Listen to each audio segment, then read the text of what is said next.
Yo, what's happening? Welcome to the Goodman Factory podcast. It's your boy Daps, present today with Manny and Ade. What's happening, crew? How we doing? What's good? What's good? What's Yeah, good? I'm good.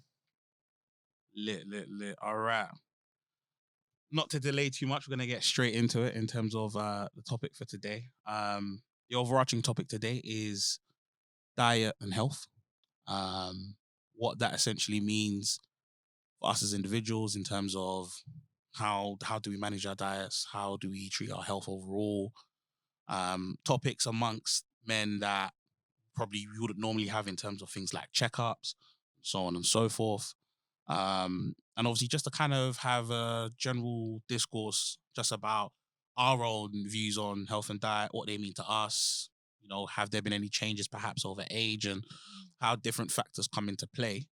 Um, I think for this particular topic as well, it's also going to be important to talk about certain stigmas that may be attached to aspects of diet and health amongst men as well. Because it's always good to be able to challenge the stereotypes and actually bring about critical thought. And critical thought is what the Goodman Factory audio experience is all about, isn't it? Right, that's right. So we out here. All right. So my esteemed co-host, who's going first? Let's get cracking. I don't mind starting off first. All right. So Don't be a bush boy. Introduce yourself. I knew you were about to talk without fully going into it. I could see it. So my name's Manny. Come on. And yeah, I guess for me, health is very important, more so now than it has been in the past. I guess I treated health pretty much like everybody else, something you took for granted. And from the age of about 21, 22, I started to experience some really difficult times in regards to my health. Okay, so for context, how old are you now, and how was your journey? Yeah, How old are you now, and how was your journey in terms of your health and diet from a certain point. Yeah, and how has it changed? So I'm 30 now. Yeah. And when I left university around 21, 22, I suffered from chronic insomnia for about 3 to 4 years. Okay. And so that was like a vicious cycle, because what was happening was I would go to work and I wasn't sleeping 4 or 5 nights out of the week. I'd maybe fall asleep an hour before my alarm would go off. So about 6 o'clock, I'd start nodding off. 7 o'clock, I had to get up. And so I got into this cycle of me drinking a lot of coffee to try and get myself awake for work, drinking a lot of oranges, orange juice, taking a lot of acidic fruits. And so what eventually happened was I developed a stomach ulcer and I was bleeding internally. Ooh. And the only reason I knew I was bleeding internally is because the same year I was actually training to be a teacher. And I went to the toilet one day and my stools were black. And your stools being black is an indication that you're bleeding internally. Something's happening on the inside. So, so I had to go to the hospital. They confirmed I had a stomach ulcer. They confirmed that my diet, but also my lifestyle contributed to that. But my lifestyle being that I wasn't actually getting enough sleep. And so that was something I couldn't resolve on my own. And even after 3 to 4 years, I struggled. I'm 30 now. I'd say up until the age of about 25, 26, that's when it started to get better around that age. 25, 26 is when it started to get a bit better. Okay. As in better, as in I would sleep 3-4 hours a night. Whereas prior to that, I wasn't sleeping at all. So one of the things that they said led to the chronic insomnia actually was my diet. And I don't think I necessarily had a terrible diet. I didn't drink that much. I went to university with Dammy. I wasn't, I wasn't a big drinker like that. Yeah. Used to smoke when I was a teenager, like weed and stuff. Yeah. Stopped by the time I'd finished university. So there wasn't really anything that stood out to me as to why that would be the case. That's so interesting because usually you usually hear things about how obviously people that do tend to smoke weed, they tend to smoke weed to kind of deal with aspects of insomnia because weed obviously is generally quite oppressive in terms of making you want to sleep, and it also suppresses the part of your brain that produces dreams. So you literally, when you're out, you're out. So the fact that and obviously you said that this was between you ending uni and you obviously trained to become a teacher. Were there any underlying factors in terms of the insomnia, or was it just a random? Did it just happen to you, or how was that? It literally just happened. I left university, started working in a school, and I say within a year of working in that school, I just noticed that I wasn't sleeping. It just happened overnight. I think one thing that might have contributed to it was the my sleeping pattern at university, possibly because you would study in the night and you would study from maybe like 9, 10 in the evening to about 4, 5 in the morning. You go to sleep, but I've never been someone that slept for too long. So if I went to sleep at 7 in the morning, for instance, I would be up at like 12, 1. I'm not one of those people that can sleep the whole day to catch up on sleep. So I know I didn't have a good sleeping pattern, but I didn't have insomnia at university. So it was a very random thing for me to just suffer from that chronic insomnia. It's interesting that you mentioned that, because I know that there are a lot of university students, like myself included to a degree, who have had friends like in university and that, for example, and they've literally been, because they go to bed at very antisocial times, they move very nocturnal. I'm sure if any of us have all, if we've all been to uni, I'm sure we can all have those moments where we're burning the candle at both ends and we're staying up late and everyone's just looking at each other like, fam, I'm out. And so on and so forth. But I've realized that some people struggle to get out of that schedule. So sometimes I've got mates who have graduated from uni and so on and so forth, and they still struggle to get back into a ideal sleeping pattern per se. So the fact that you mentioned that now definitely gives a lot of context. Yeah, sense, absolutely. And so I don't know if that was definitely the reason why I had chronic insomnia, but it's one of the things I can link back to. Which is a very bad sleeping pattern at university. Long story cut short, chronic insomnia and the episode I had with my stomach pretty much led to me having IBS. So I would have days where I might not go to the toilet.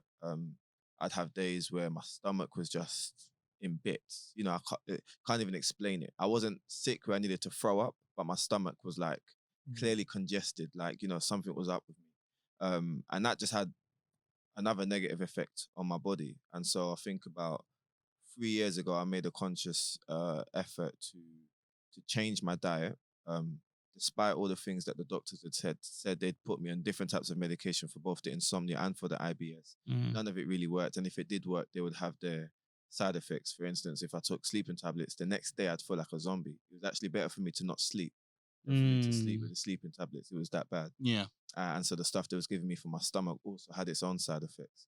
So I made a decision about 3 years ago, maybe 4 years ago, I stopped drinking, stopped having dairy for the most part. And then 3 years ago, I made a decision to stop eating meat. And so a lot of people always ask me like, oh, like, do you see a massive difference in your life? And I always say to them, I think the differences that I feel are like there's a number of different things I think that have contributed to that. And I think one is obviously trying to have a better sleeping pattern and sleeping routine. My diet, so being more conscious about the things that I eat, in terms of actually literally having a balanced diet with fruits, making sure I'm having enough water during the day, all of those things. And I think a combination of all of those things have contributed to a better experience for me over the last 2 or 3 years. It's not completely rosy. And again, I can't link it back to anything in particular. Like people that work with me, people that I live with, maybe would label me as like healthy because of the things I do and my diet and stuff, and I cook for myself for work, but I still suffer from episodes.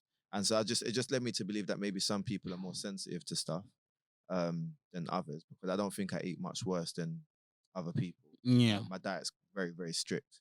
As in, I eat the same. I'm like very habitual. I have the same thing for breakfast, same thing for lunch, same thing for dinner, every day, and I might still have an episode, you know, like randomly, but generally, I'm okay. So I've been kind of forced to have to take that approach of having a very healthy diet, and living a healthier lifestyle. So yeah, that's kind of like a bit of context. I guess I'll go into some other stuff after. Yeah, and I hear that. So essentially, just by you making those changes for yourself, obviously, granted, you know, you've acknowledged that your body's probably more receptive to subtle changes that on a normal day may not mean anything to anyone, but for yourself, Yeah, you can feel and see the difference accordingly. So that makes a lot of sense. What about you, Ade? I'm the opposite. Like my health has always pretty much been like the only thing I've had like accidents. So when I was 1.5, I fell from a 2-story building and broke a leg. Like, Padine, do you wanna repeat that very quickly? Yeah, You say you fell. How old were you? I was 1.5, and it was in I was born in Nigeria, so it was in Nigeria. It was on a staircase without a railing on the side. Wow. Child, I loved crawling. Nigerian kids at these times are actually all essentially stuntmen and stunt Wow. women, by the way. So stuff like that. My skull was cracked by a loved one. I don't want to say which loved one because Wow. they're a wonderful person, really. So like little things. I broke my hand the first week of uni. So would you say was that because of health and diet, or are you just accident prone? Which would you say? This is the thing. I think as I've gotten older, I've realized the breaks were like less force was required for a break. And I realized as I was getting older and I was going, I guess you start to like you eat your own junk outside the house. So it's not just Eba and Ewedu you're eating now. So you are eating that heavily fatty stuff. You are eating a lot of sugar. Yeah. And then are you like you're missing breakfast? A lot of like school kids will miss breakfast. And now your bones are getting weaker and weaker. 3-4 years pass. You don't notice anything. Yeah. And then you go out for a header, you land awkwardly, and you break a bone in your hand. Stat.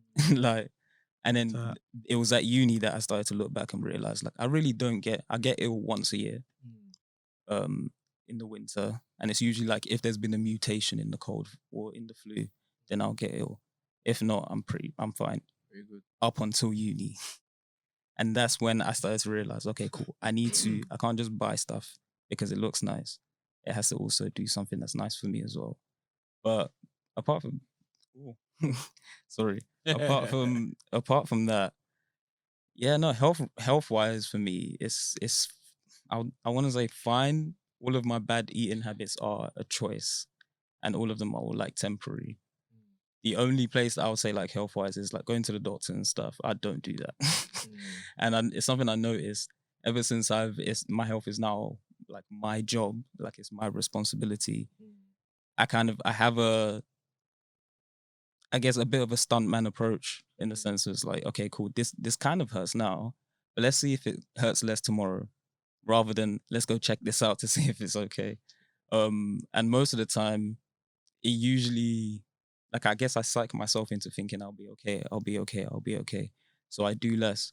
And also there is the idea of just like admitting your vulnerability. If you go and confront a doctor and they confirm to you that you are a bit less of a man now, like obviously they're not going to say that, and there's no illness that can make you less of a man. Hashtag toxic masculinity. I think is perhaps, but I think probably one of like the less damaging or less negative or less socially negative bits of toxic masculinity, and it is this idea of like.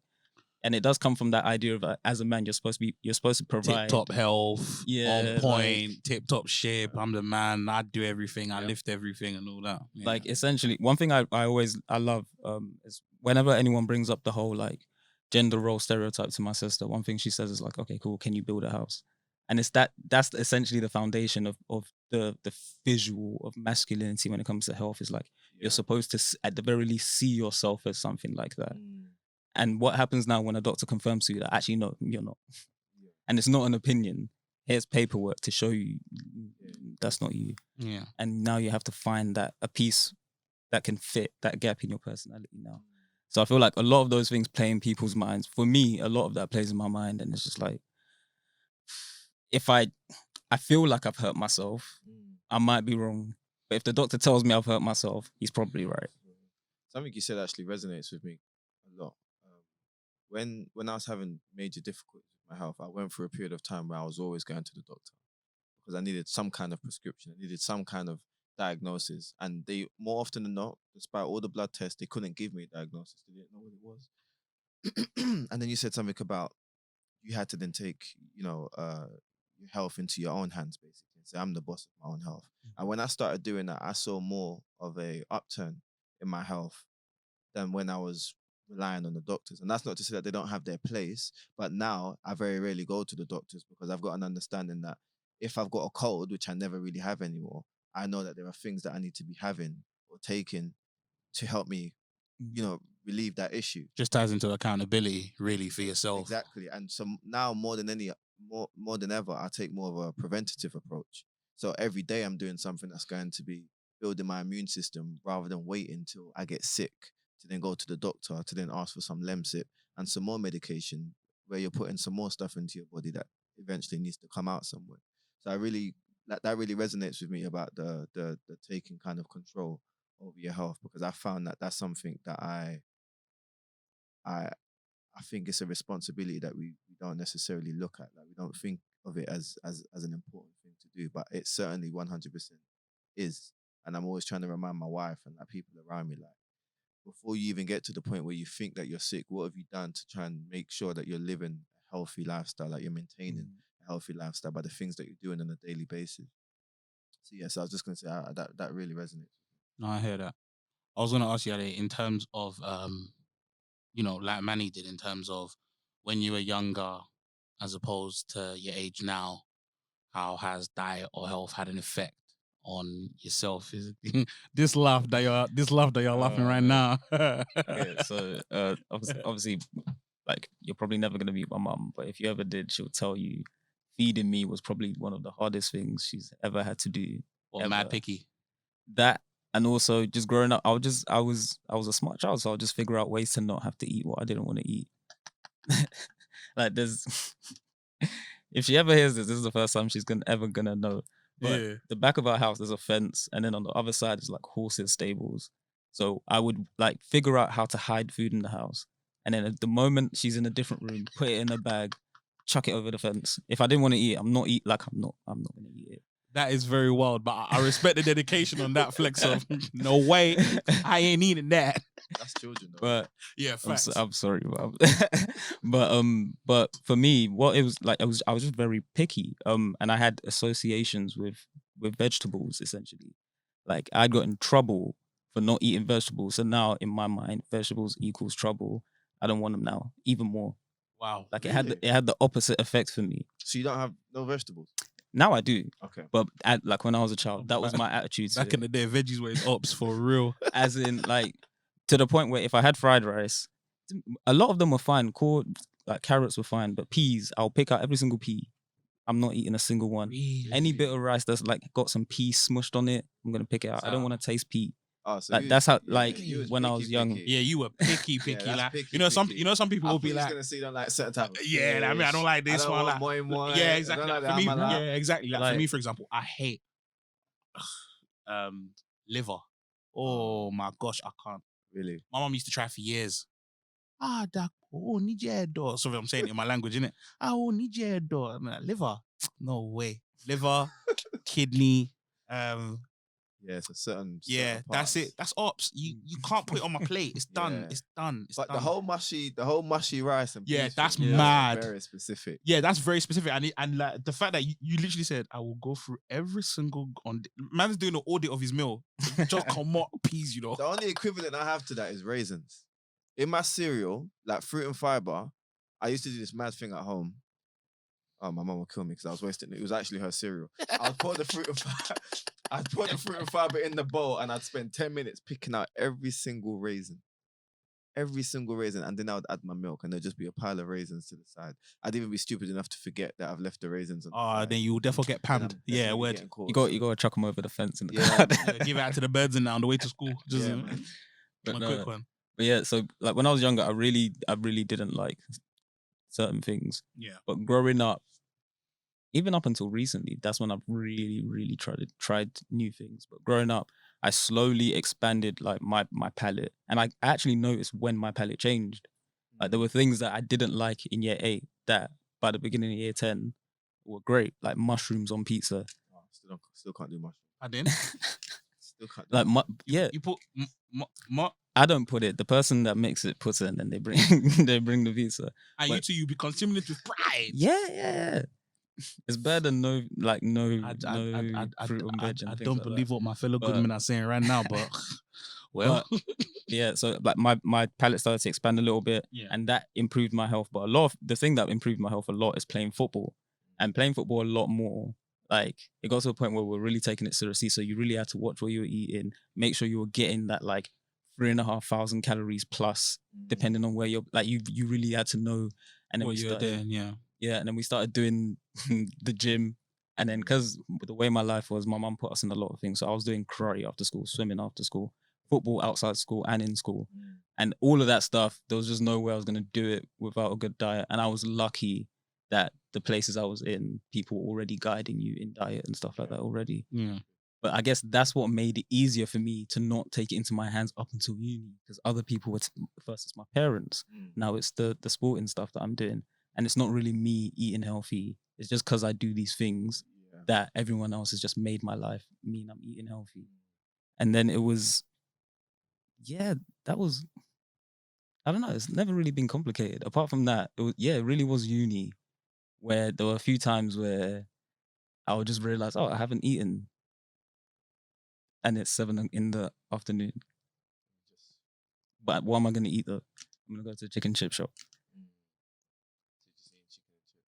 Chicken That's chips. something I'm curious about. Yeah, what didn't you like when you were younger that you now like? You know, when you said about your palate changing, definitely certain things.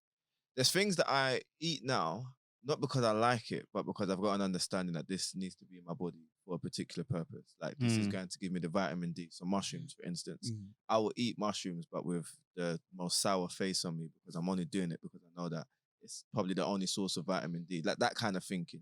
But there's certain things that I actually genuinely do like now that I didn't like before. Actually, or maybe not like or love, but I definitely am willing to eat. You're a lot more lot more tolerant towards now. Weetabix is one. I hated. You hated Weetabix? What? My whole family loved Weetabix. Hey, Weetabix slaps. You think that's the worst one I'm going to say? Supermalt. When I was younger. Leave this place immediately. It's When I done, was it's done. younger, Hey, I'm switching off the record button now. every This is party, slander. People would be like, oh, do you want some Supermalt? It's like a treat for my family. And I just pass it to my sister. I'd be like, yo, you could take that. Hold on, please, Malik. I need this camera to be on me. I just want you guys to know that in this place, we are Supermalt appreciators. But now, my boy Manny, he's an anomaly. But this now, this isn't normal viewing, guys. Listen. Now, Supermalt, I'm there. That's my boy. He came back in the end. Supermalt, I'm there. Supermalt, I'm there. Weetabix, I tolerate it now. But there's a few things, and mushrooms is one way. It's just like I eat it begrudgingly. Like I don't like mushrooms. I don't like the texture. I even convinced myself I was allergic to it. I wasn't allergic to it. It's so funny. Like I can't think of anything that I didn't like. I wasn't against fish, but I didn't really like fish a lot when I was younger. But now, for example, I'm a lot more if there's fish there, I'm more inclined to eat it. More seafood in general. I'm more, the older I've gotten, I've actually started to realize, oh right, because I don't know why. Maybe I just had this thing in my head of fish. But meat, for whatever reason, was completely fine and acceptable. But fish was just a bit like, ugh. But now, for example, if I'm going out and I see like some good seafood and stuff, I'm gonna be okay. Do you know what? Slap it on there. Let's give it a go. Health wise, in terms of diet and stuff, I'm 28, and in terms of how I diet and stuff, I've seen the benefits.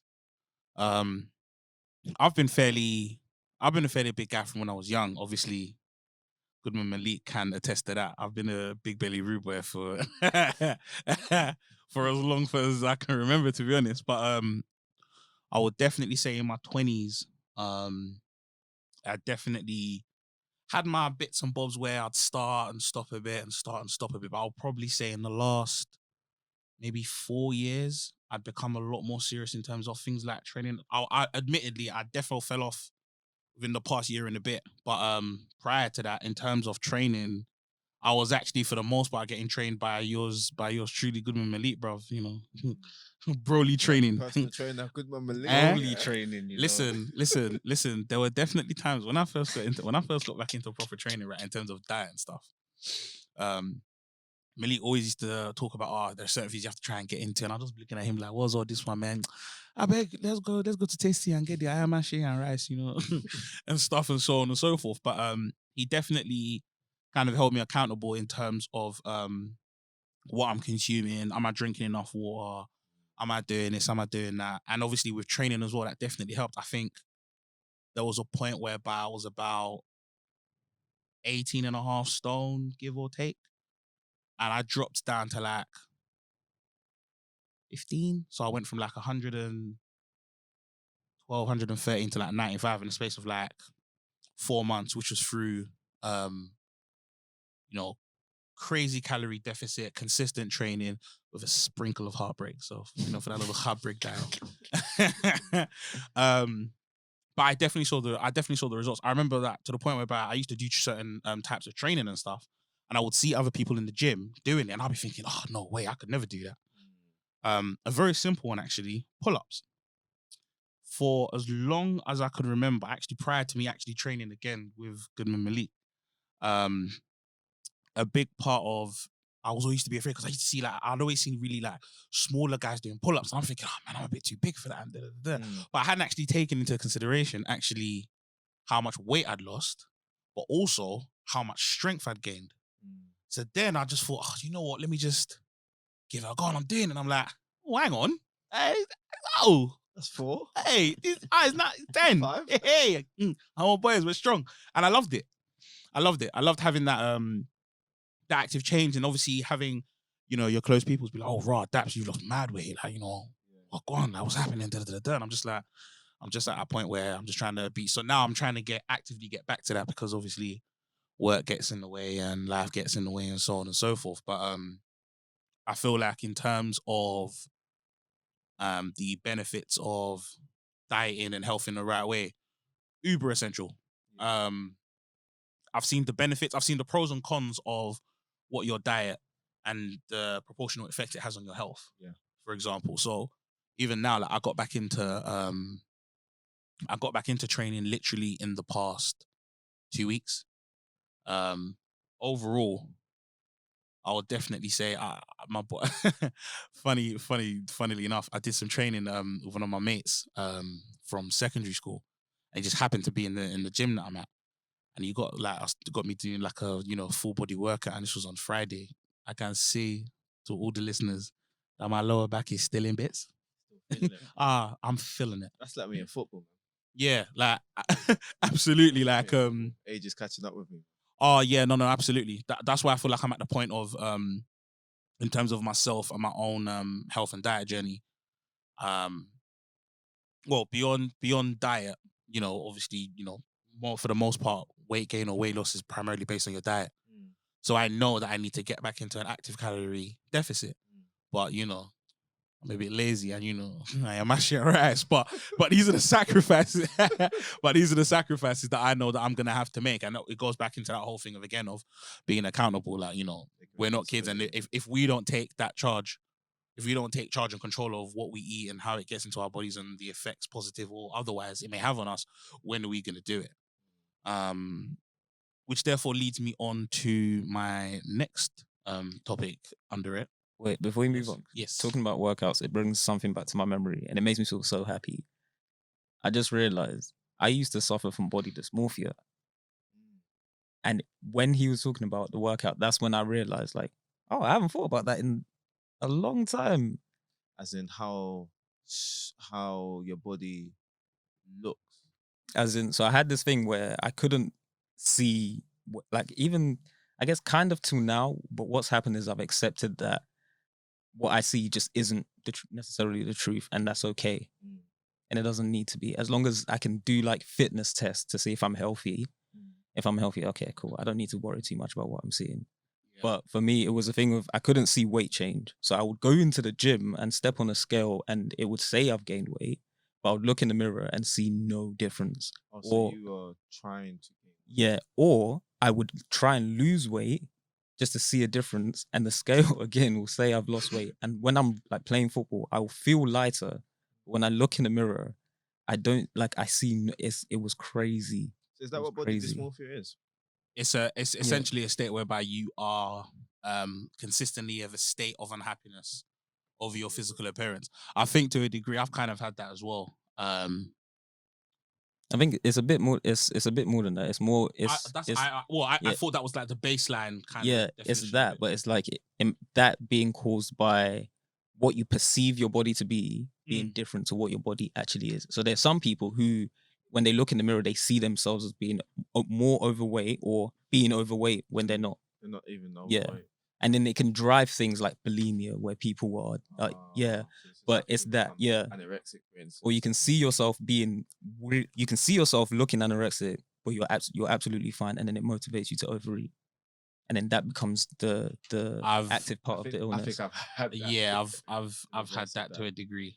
I used to be for a fairly, and I would say I feel like in certain aspects of body insecurity, and I guess to a degree perhaps dysmorphia, I feel like I've only really come to accept myself in a lot of aspects. So even, for example, when I was in this active phase of like losing weight, for example, if I couldn't see abs, I wasn't satisfied. And I'll consistently be looking at myself like, no, what am I doing wrong? What am I doing wrong?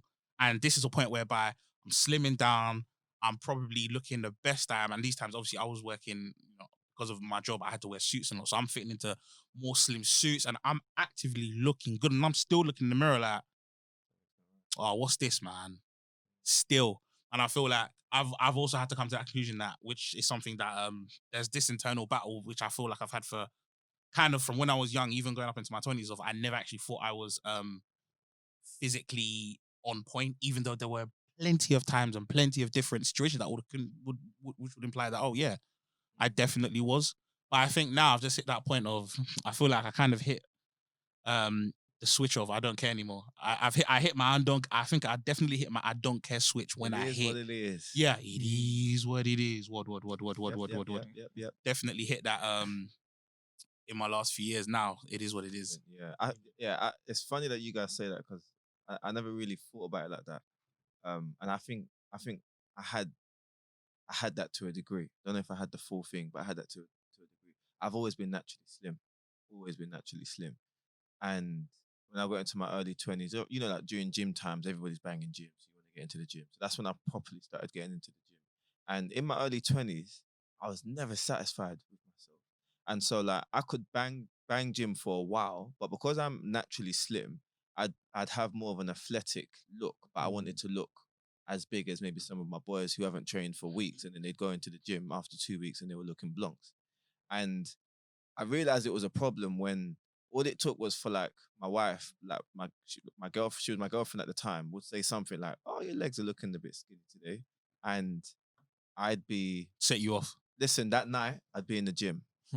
Say and swear. that's all I'm thinking about for the next week. It's on my mind. It's just like, okay, so I am looking like I am slimmer or skinnier than I think I am. And so what you're saying is true in the fact that I've got to a point that I've just had to, one, accept what I am, like accept my physique. It is what it is. Right? But also to maintain what I have without going into this obsessive state of consistently. Yeah. Because it would consume me. Like I'd be unrealistic with the thing. I'm trying to get into the gym for 45, 35 minutes wherever I can just to be able to get some kind of weight, weight that I can lift up and some kind of like opportunity to lift weights. It just became stupid. It's just like, bro, you're killing yourself. Like it's not that deep. And so where your health is obviously that deep, what I was trying to do and where I was trying to be, it's just like it wasn't realistic for me, and it became too obsessive to the point where it's actually affecting my normal daily life. Like my wife would be like, can we go to like Westfield? I need to get something. And in my head, every response I'm giving her is based on the fact that like, I need to go to the gym today. Like, when can I fit the gym in? Like, sweat. So see, I find I hear it though. In the last year, is that bad? Like we're laughing about it, but that was like my thought process. Like it became an obsession to the point where she'd regret that she'd said anything around my weight. Because she's like, oh, here we go again. You're gonna start like overthinking it now. I didn't say that you're skinny. I was just saying your legs were a bit slimmer than. And in my head, I'm like, cool, it's fine. But then your mind is whizzing off. Inside, it's already happened. Yeah, I'm cut deeply. So yeah, you're right. I've had to like kind of adjust my mind to that and just accept. Yeah, and I think as well, like a lot of people underestimate just the effect of age. Like for me, it hit me this year and last year. It hit me this week. It's I went football yesterday. I feel it today. Yeah, so. I absolutely. Like I say this all the time. I feel like for me, for example, I've never had the most efficient metabolism. I can have one meal and just like Buddha mode, like for example, and I'm not even. But a big part of that was, and it comes into the mentality aspect as well. So. We're talking about, oh, we feel this. I used to have this bad habit, and which I still actively combat to this day. Of when I eat, for example, I eat to get stuffed. I don't necessarily eat like that. Yeah, yes, exactly that. if I don't eat to the point where I'm just like, woo, okay, nap time, then for me, so now I'm actively combating that every single day, because now it's just like, okay, so you know that you ate and you know that you're okay. Why do I still feel hungry? But that, the mindset comes into it. It's interesting about how intricate the web is of your health, the part that your diet plays in your health, but so many other biological factors as well as mental factors as well. So body dysmorphia, for example, is definitely a factor that potentially plays into that, which can lead to certain unhealthy eating habits, for example. Same way, for example, certain eating habits and mentalities that perhaps you've had for a very, very long period of time, and how it actually becomes ingrained within your system. I always say this whole thing of habits and how they become lifestyles. And the more you enable a habit over a period of time, it becomes ingrained, it becomes part of your lifestyle. So whether a good habit or a bad habit, once it becomes a lifestyle, once it becomes a part of your lifestyle, it's that much harder to break. So my mentality of eating to get stuff I've been dealing with my entire life. But that's just me. So now me actively working to consciously check myself and consciously combat that is just kind of like, damn. So sometimes now I'll be eating, chopping away, and I'm thinking, okay, I'm getting kind of stuff, and I'm not even checking myself. I'm like, oh crap. And then the cycle begins again. So I'm actively having to work on that. And that's something that I'm doing now in my late 20s, as well as all these other things. So the intricacies that all come into it is definitely a thing. Mind. Absolutely. Mind over matter and so on. Absolutely. Right, we're gonna get onto the last topic, which is essentially discussing the topic of men and going for checkups in terms of whether it be just a normal health checkup, perhaps sexual health testing, and so on and so forth, and the stigmas that essentially surround that. So I'll pose this question to both Manny and Ade. When was the last time you guys went for a health checkup? A sexual health checkup? No. Oh, just a regular. Yeah. So in terms of just a general, gonna go to the doctors, get a checkup. When was the last time? Gone. I'll keep it 100. So earlier in the year, like near the beginning of lockdown, Yeah. I had COVID. Okay. I went to. So I had to I had to be isolate and all that. Yeah, cool. But before then, going to the doctors. Like I can't remember the last time I went to the doctors before then, apart from being at uni. Okay, yeah. I hear that. How about you, man? I'm the same. I wouldn't actively go for a checkup when things were okay. I only ever went to the doctors when something was wrong. So I don't even think that's not even the same, is it? You're asking, when have you actually made a decision to just say, how's my health doing? Well, yeah, but for let's even say in the sense of, something's gone wrong, because there are some people who would actively feel that there's something wrong, and they still wouldn't go. Yeah. They still wouldn't go. Do you know what? Don't get it twisted. You know how mad it is. You know how it is with the pride of man. Yeah. They'll be like, oh, babe, you should come in. Like, you should come and get checked out, babe. And they're looking at, no, I'm all right, man. Don't worry about that. These times your leg is probably one thread away from amputation, and you're still not going to go and see the doctor, for example. So, yeah. Do you know how mad it is? So I've been thinking in my head, is it possible? Is it possible to just call up the doctor and just be like, I want to check up? This is how unknowing, like how ignorant I am of that entire process. I'm not gonna lie. Like now is where I feel like, okay, cool. So it's a thing. Other people are talking. So it is a thing. I'm not gonna lie. I'm with you on that.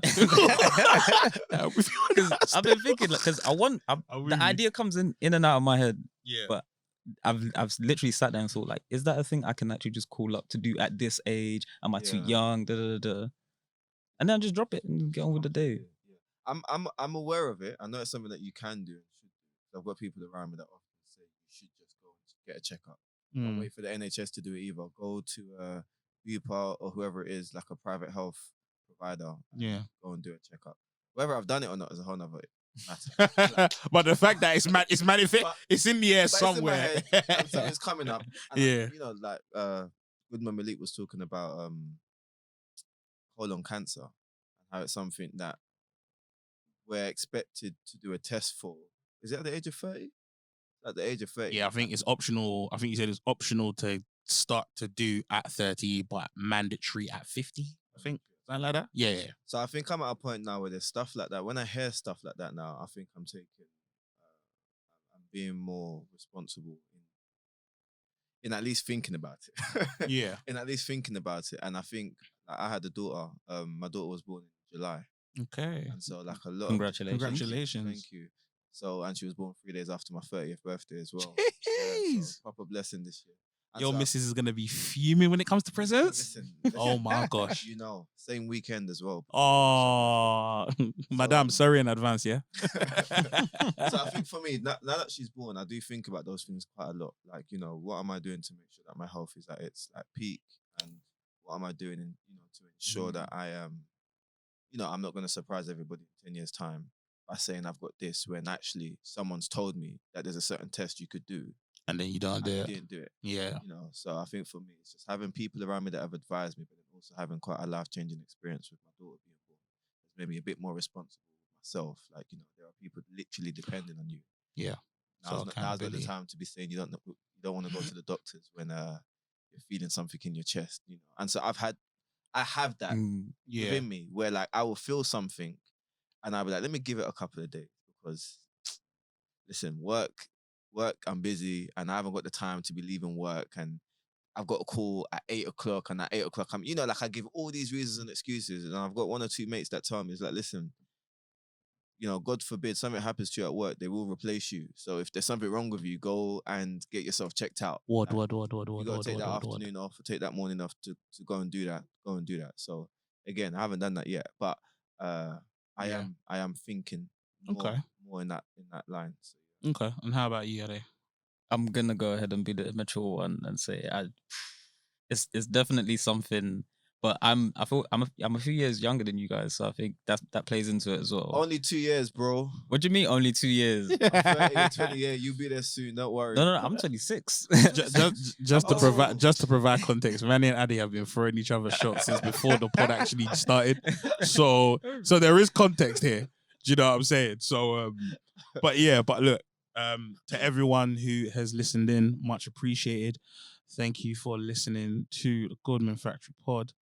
And overall, please just, think about these kind of topics. If you know that it's a case whereby you haven't thought about aspects, of your health in terms of doing checkups, if you're at a point in, a certain age, mid-20s, 30s, and so on and so forth, don't hesitate to get checked. There is no point in stunting. There is no need for pride. Your health is your wealth. And at the end of the day, like Manny rightly said, regardless whatever job it is that you're in, at the end of the day, if you, God forbid, you die before your time, they will cry. They will say, oh no, this was a person was great. Let's start having interviews for another candidate. And that's the way it goes. That's the way the plantain falls into the my peoples. So yes, that's my own coining of the term. We don't do all this, but look, but look, it's thanks so much to everyone listening in. It's your boy Goodman Daps, Goodman Manny, Goodman Ade. Pleasure, and we are out. Peace out, guys. Deuces.